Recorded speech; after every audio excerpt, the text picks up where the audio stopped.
Imagine you are standing on a stage under a bright spotlight. You've worked hard, you've put your heart into a project, or maybe you're just trying to navigate a normal conversation. Suddenly, someone you respect leans in and says something small. Maybe it's a tiny correction on a report, or a casual remark about how you could do something differently next time. To a neurotypical observer, it's just feedback, but for you, the world suddenly tilts. Your heart hammers against your ribs, your throat tightens, and it feels like a physical blow has landed right in the center of your chest. This isn't just being sensitive. This is the intense, overwhelming, and often invisible reality of rejection sensitive dysphoria, or RSD.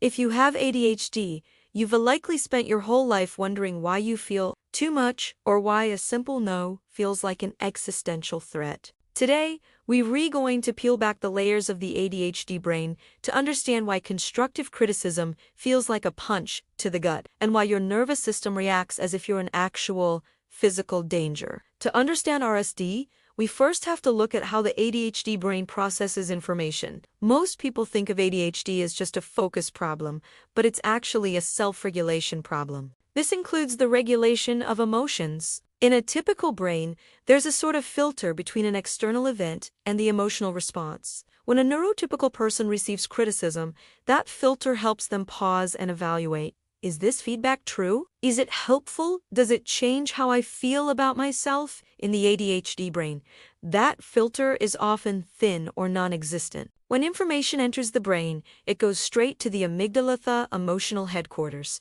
This creates an all-or-nothing emotional response. There is no middle ground between everything is fine and the world is ending.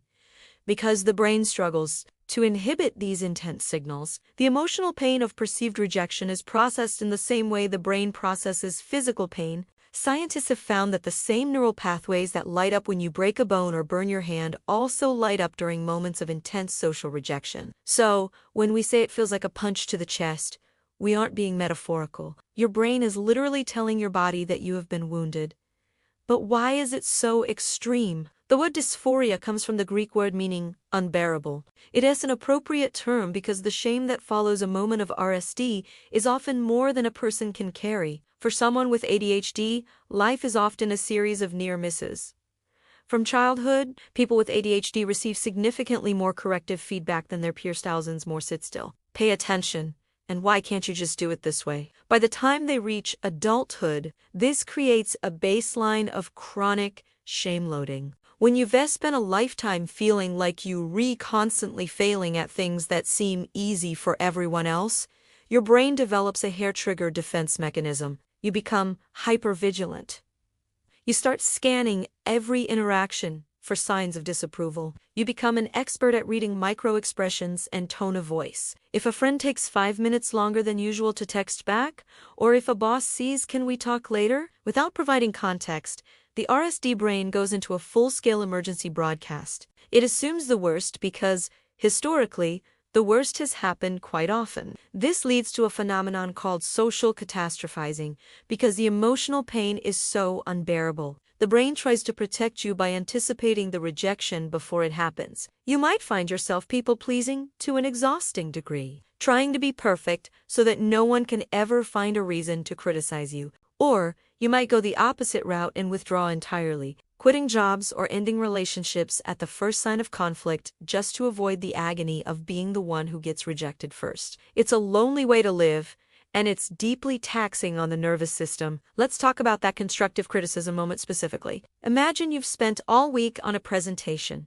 You feel good about it. You turn it in, and your manager says, "Great job, but could you change the font on slide 4? For someone without RSD, that's a 2-second fix. For the person with RSD, the great job part is immediately erased. All they hear is, "I failed.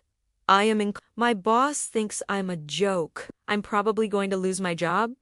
The physical symptoms follow immediately. The punch to the chest sensation is often followed by a rush of heat to the face, a sinking feeling in the stomach, and a sudden, desperate need to hide or cry. This is the fight, flight, or freeze response. Your body has been flooded with cortisol and adrenaline. You are in a state of high physiological arousal, but you're sitting in an office chair or standing in a kitchen. there is nowhere for that energy to go, so it turns inward, manifesting as intense self-loathing, or outward as a sudden, sharp flash of defensive anger. The tragedy of RSD is that it often creates a self-fulfilling prophecy. When you're in the grip of a dysphoric episode, you might lash out at the person who gave you the feedback, or you might shut down and stop communicating to the other person. Your reaction seems dramatic or unproportional, which leads to actual tension in the relationship. They don't see the internal hurricane, they only see the debris. This further feeds the cycle of shame, reinforcing the idea that you are too much or broken. So, how do we navigate this? The first step is naming it. Understanding that this is a neurological glitch, not a character flaw.